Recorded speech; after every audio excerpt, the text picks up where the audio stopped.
Oiê, povo de Papai, a paz do Senhor Jesus. Tudo bem com vocês? Espero que sim.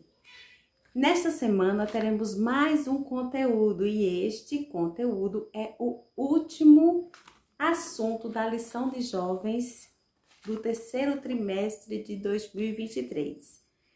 Temos aqui esta lição que foi publicada pela editora CPAD. Tem aqui o tema que diz: sejam firmes, ensino sadio e caráter santo nas cartas pastorais.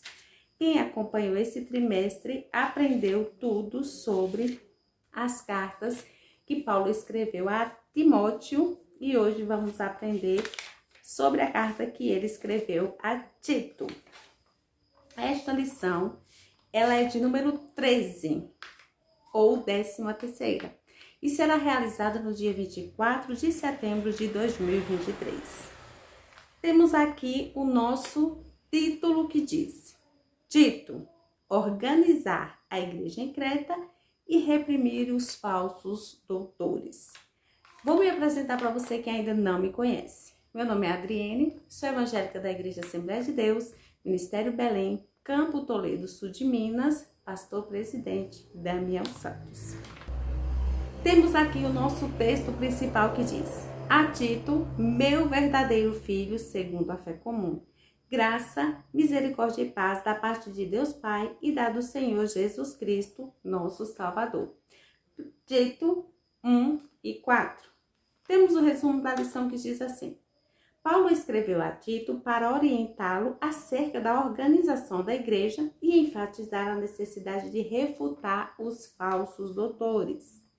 Leitura semanal, segunda-feira, Tito 1 e 10, o cuidado com os enganadores. Terça, Tito 1 e 11, o cuidado com os gananciosos. Quarta, Tito 1 e 12, o cuidado com o mau testemunho. Quinta, Tito 1 e 13, o testemunho verdadeiro. Sexta, Tito 1 e 14, não se desvie da verdade. E sábado, Tito 1 e 15, a contaminação dos infiéis. Temos 3 objetivos: mostrar qual era a missão de Tito em Creta, compreender a missão de Tito e conhecer as exortações gerais de Paulo na carta a Tito. Temos a interação com o professor e a orientação pedagógica.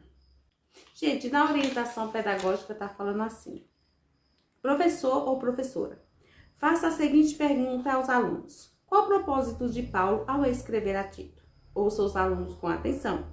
Em seguida, utilize o quadro abaixo para mostrar quais eram os propósitos de Paulo. Paulo escreveu primeiramente para instruir Tito na sua tarefa de pôr em ordem o que ele, Paulo, deixaria inacabado das igrejas de Creta, inclusive a instituição de presbítero nessas igrejas. Ajudar as igrejas a crescerem na fé, no conhecimento da verdade e em santidade. Silenciar falsos mestres. Vir até Paulo, uma vez substituído por Ártenas ou Tíquio. Aí nós vimos que foi adaptado pela a Bíblia de Estudo Pentecostal, CPAD, na página 1887. Passando adiante, temos o texto bíblico que você vai encontrar e vai ler em sala de aula em Tito, capítulo 1, dos versos 1 ao 9. Abaixo temos a introdução. A carta a Tito é bastante similar à primeira carta a Timóteo. Ambas foram escritas por Paulo durante a viagem missionária que fez depois do seu primeiro aprisionamento em Roma. O texto nos dá uma clara ideia da livre movimentação do apóstolo naquele período e sua intenção de plena continuidade da missão, o que não sabemos até que ponto ocorreu. A carreira de Paulo foi interrompida com sua nova prisão e envio a Roma.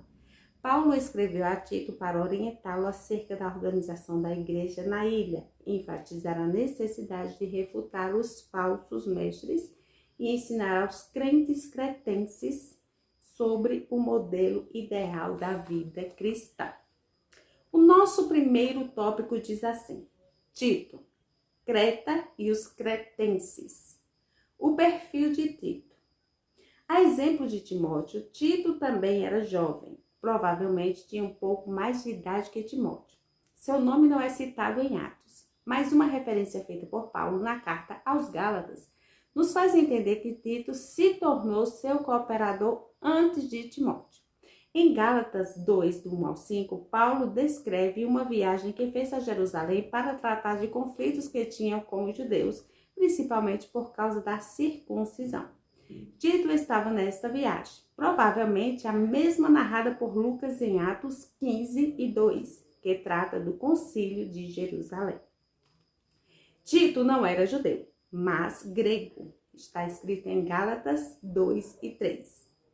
Tito tinha uma personalidade um pouco diferente da de Timóteo. As referências que Paulo faz dele na segunda carta aos Coríntios nos permite entender que a liderança de Tito era mais incisiva. Estava sempre pronto para grandes desafios, como os de Coríntio e de Creta. Timóteo, como já analisamos, tinha uma certa timidez. O perfil de Tito pode ser assim resumido: pronto, entusiasmado, diligente, proativo, de posições firmes, ético e respeitoso, amoroso, amigo leal e fraterno, um irmão, um homem de confiança. Meu Deus, olha só as qualidades de Tito. Será que nós, como cooperadores de nossos líderes, de nossos pastores, podemos ter também esta confiança? E será que esses líderes, eles podem falar assim como Paulo descreve Tito? Olha que coisa importante e interessante. Que Deus nos ajude para que nós possamos também ser pessoas como Tito foi, né? Pessoas de bom testemunho. E ele fala aqui que ele estava pronto, né, para resolver os problemas. Ele era mais preparado. Então, precisamos estar pedindo a Deus também para que nós possamos ser pessoas boas para os nossos líderes. Aí vem o segundo subtópico que diz: a ilha de Creta. Localizada a sudeste da Grécia, Creta é a quarta maior ilha do mar Mediterrâneo. Tem uma área de aproximadamente 8.200 km. Possui uma forma alongada de 256 km, de leste a oeste, e 10 a 56 km, de norte a sul. No primeiro século, possuía mais de 100 cidades, muitas delas com excelentes portos, como o porto de Fenice, citado em Atos 27 e 12. Paulo esteve em Creta durante sua conturbada viagem a Roma, por ocasião de seu primeiro aprisionamento. O navio que o levava atracou em bons portos e ali ficou por algum tempo. Atualmente, Creta tem mais de 600 mil habitantes. Você sabia disso? Vamos agora para o nosso terceiro subtópico que diz: os cretenses, um povo de péssima fama. A ilha era um lugar de confusão cultural e religiosa, violência, banditismo e imoralidade. Os cretenses eram mentirosos, preguiçosos e glutões. Paulo denuncia isso na carta a Tito, numa referência a Epimênides, um conhecido poeta e filósofo cretense no século 6 a.C. Um deles, seu próprio profeta, disse: os cretenses são sempre mentirosos, bestas, ruins, ventres preguiçosos, em Tito 1 e 12. Meu Deus do céu. Segundo o teólogo suíço Burke, o termo sincretismo é inspirado nessa ebulitiva característica dos cretenses. O prefixo grego sim tem o sentido de em companhia, de junto com, como em sinergia, sincronia, sinfonia e etc. Assim, o sincretismo era o fenômeno que se dava quando os cretenses se uniam com todas as suas diferenças para juntos se defenderem de um inimigo comum. Ou em um sentido figurado, o sincretismo seria a própria presença em uma mesma ilha de múltiplos cultos religiosos, filosofias e linhas de pensamento. Burke assinala ainda que é da palavra cretense que deriva o verbo cretizo, no grego, que significa mentir. Mas o evangelho havia chegado à ilha. No dia de Pentecostes, havia judeus cretenses em Jerusalém. Certamente alguns deles se converteram e levaram a fé para suas cidades. Depois de solto de sua primeira prisão em Roma, Paulo viajou para Creta, levando Tito. Trabalhou ali por algum tempo e deixou seu fiel colaborador para prosseguir a obra. Temos agora um subsídio e vamos agora para o nosso segundo tópico, que diz: a missão de Tito. Primeiro subtópico: estabelecer presbíteros. A missão primordial de Tito era organizar as igrejas locais de cidade em cidade. Isso denota que o evangelho havia se espalhado pela ilha, mas a organização das igrejas ainda era incipiente. Em Éfeso já havia um presbítero estabelecido, o que não exclui a responsabilidade de Timóteo de ordenar novos presbíteros pelo crescimento da obra. Em Creta, contudo, embora Paulo tivesse trabalhado por algum tempo para pôr as coisas em boa ordem, havia a premente necessidade de exercer a disciplina eclesiástica e estabelecer presbíteros em cada igreja para prosseguirem na missão de ensinar. O perfil dos presbíteros segue os mesmos requisitos transmitidos a Timóteo, destacando a necessidade de maturidade. Difere somente a expressa inclusão de uma observação implícita da carta a Timóteo: a boa conduta dos filhos. Em uma linguagem de hoje, diríamos que eles precisam ser bons crentes, darem bom testemunho como cristãos. Isto é valioso para os filhos dos líderes e contribui muito para o êxito do ministério de seus pais. Bom ensinamento. Sabemos que nós, pais, temos que dar um bom ensinamento aos nossos filhos, estarmos acompanhando eles, para que a obra que o Senhor quer que nós façamos, ela venha a ter bons resultados. Porque uma casa que ela é ali bem cuidada, bem organizada, não uma casa perfeita que sabemos que não existe, mas pais que estão acompanhando seus filhos, ensinando e vendo como eles estão fazendo as coisas que o Senhor quer que faça, as coisas terrenas também, que esses filhos sejam obedientes, honestos e etc. Aí a obra dá certo, amém? Vamos agora para o nosso segundo subtópico, que diz: correção aos falsos doutores. Assim como em Éfeso, em Creta havia falsos mestres que perturbavam a vida da igreja. Paulo chama de desordenados, faladores, vãos e enganadores, e aponta principalmente os da circuncisão. Judeus que insistiam que para se salvar os gentios precisavam cumprir leis, regras e ritos judaicos. Paulo fala novamente das sorrateirações desses falsos mestres que transtornavam casas inteiras, o que denota o mesmo problema de Éfeso envolvendo as mulheres. É provável que tais mestres estivessem explorando a imprudência dessas mulheres, enganando-as assim como o diabo fez com Eva no Éden.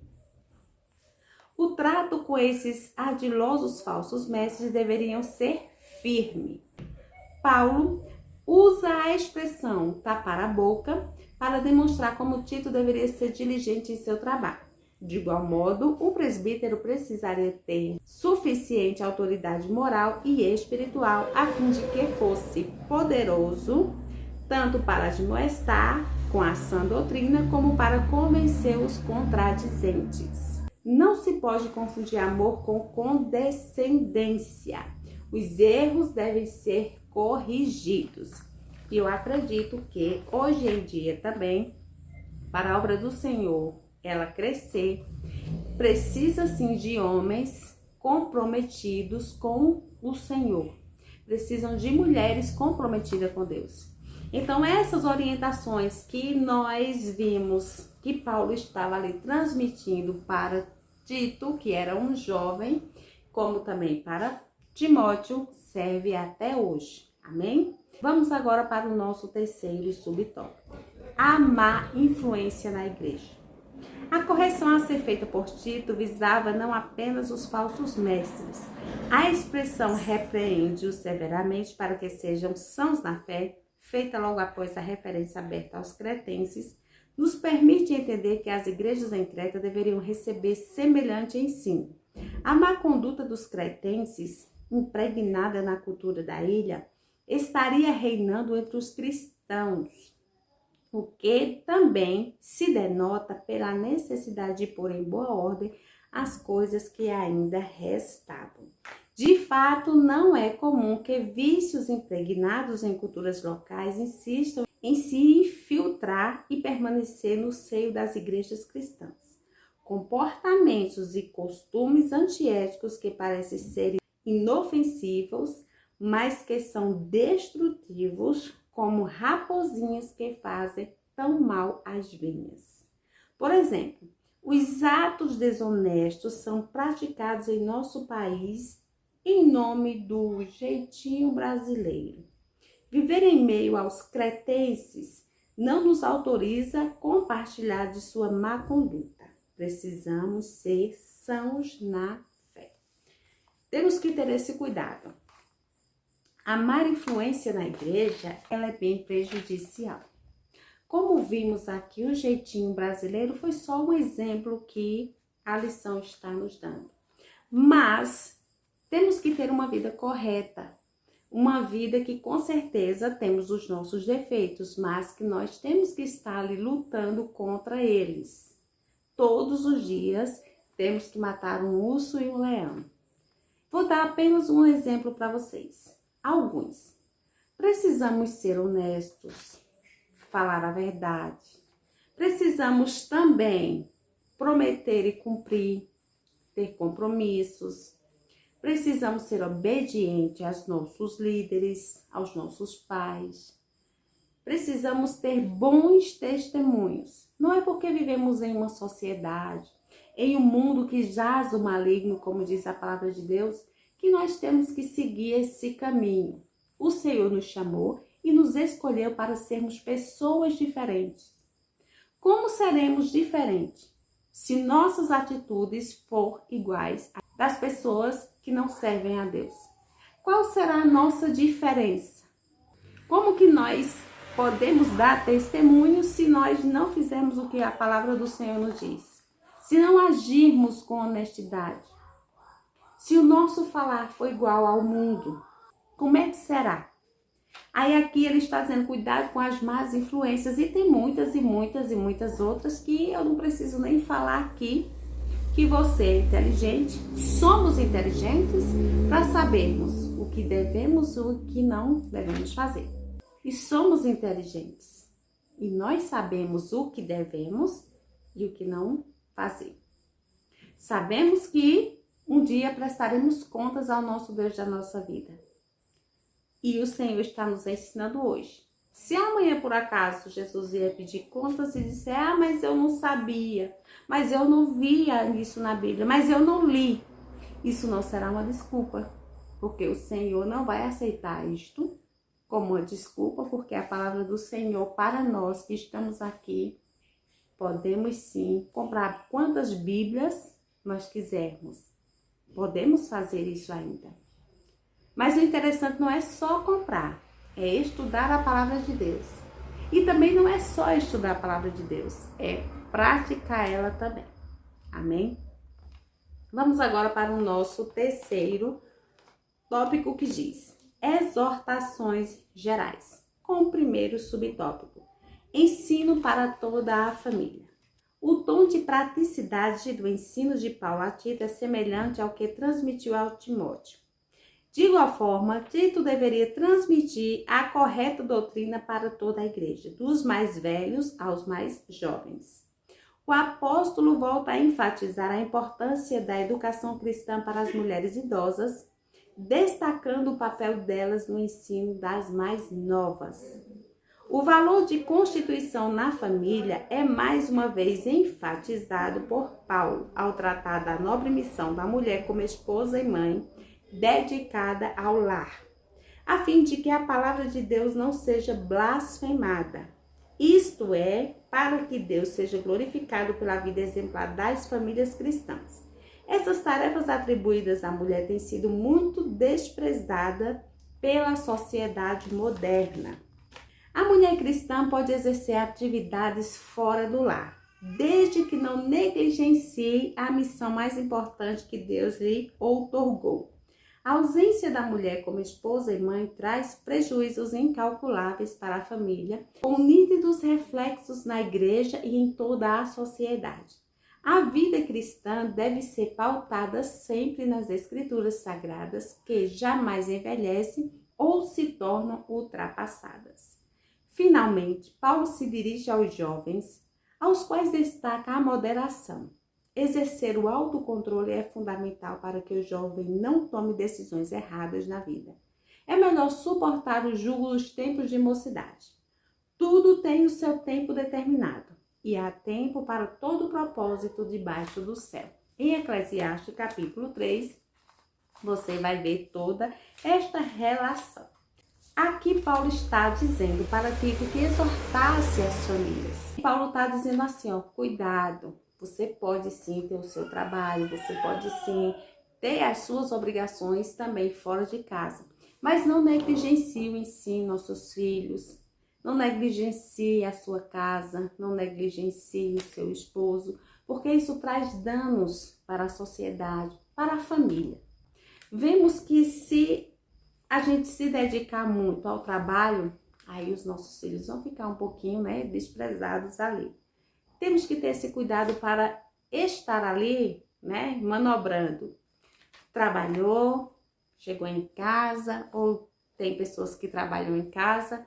Eu sempre trabalhei mais em casa, trabalhando em costura, com costura. E eu tive, da parte do Senhor, eu posso dizer, esse privilégio, trabalhar em casa perto dos filhos. Mas isso não quer dizer que não é para não ter cuidado. Se nós não tivermos o cuidado, mesmo trabalhando em casa, nós vamos estar ali costurando sempre, pegando sempre mercadoria e pega pedidos e a nossa casa ela fica negligenciada. Não é fácil, meus queridos e minhas queridas. Por isso que o Senhor ele já deixou tudo no seu lugar certo. O Senhor já deixou a função da mulher, a função do homem, porque o Senhor sabe que se nós mulheres também formos pegar uma carga muito grande, nós não vamos dar conta. Não tem como, porque o Senhor nos criou para nós cuidarmos do nosso lar, da nossa casa, do nosso esposo, dos nossos filhos.